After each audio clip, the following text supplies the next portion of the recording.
in the third week of session now, and you've introduced and signed on to a few bills. Tell me about them. Well, there's a number of bills that I've signed on to, but I want to just discuss a couple of small bills that really make a difference for taxpayers and people impacted by the small policy changes today. One of them is a bill that we ran last term. It's called HB 1902 back in. It's a trailer plates bill. What it does is it allows you, if you have a intermittent use trailer, a travel trailer, a motorcycle trailer, something along these lines, use it a couple of times a season. You have the option to actually buy tabs or a license for the life of the trailer.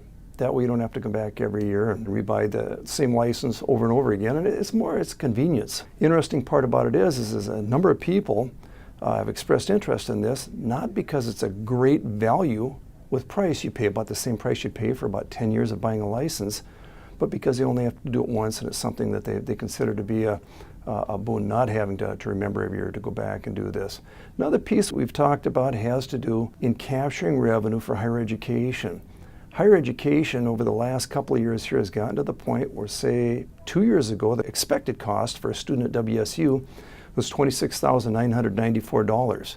Now, when you add up all the total amount of scholarship money, grant money, loan money, expected contributions from parents and students all together, you don't quite hit that mark anymore. We're trying to avoid having stratification occur in higher education, which means if you're fluent enough, you can go to university. If not, you're tracked to technical college or community college or VOTEC, this kind of thing. So what we're doing is we're trying to capture 1/10% of the existing sales tax, no new taxes here, and apply that in a dedicated fund towards higher education.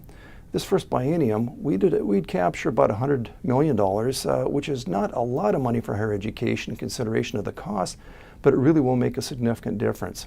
And one last small part has to do with moped operation, allowing people that ride mopeds to use bike paths at the same time. Although they're a motorized vehicle, usually a very small powered, and they have bicycle pedals, so you have the option between the two. But it will allow use of a moped in a situation that only bicycles and runners and walkers are limited to now.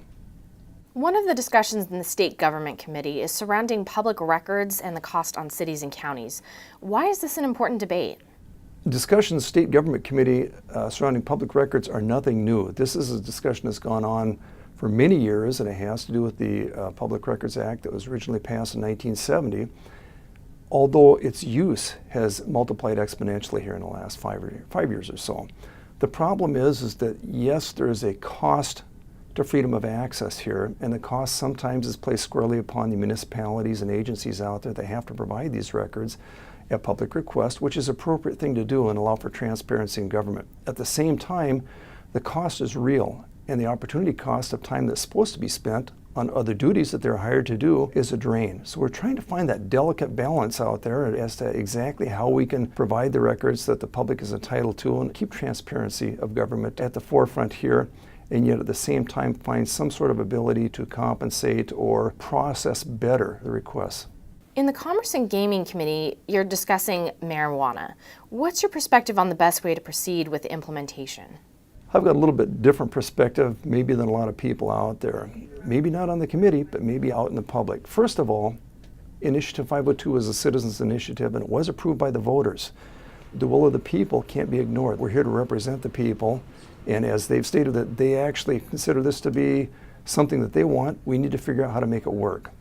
As a former police officer, I am directly concerned about public safety and kids. I've seen the impact of marijuana and all the rest of the drugs out there that you can just group this in with have on people's lives, how it alters their trajectory, their perception, maybe some of their values.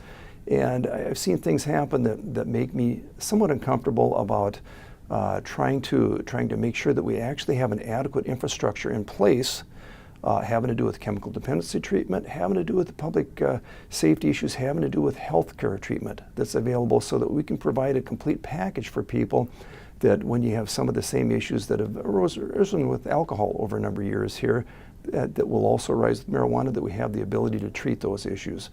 Another component is cost sharing with local governments. And when you talk about public safety, we really do have a bit of an issue in that there are different costs that will be associated with public safety, both with the emergency response team and with code enforcement and with criminal justice enforcement that we're going to have to address along the way here. So being able to fund those adequately, that's also going to be prominent.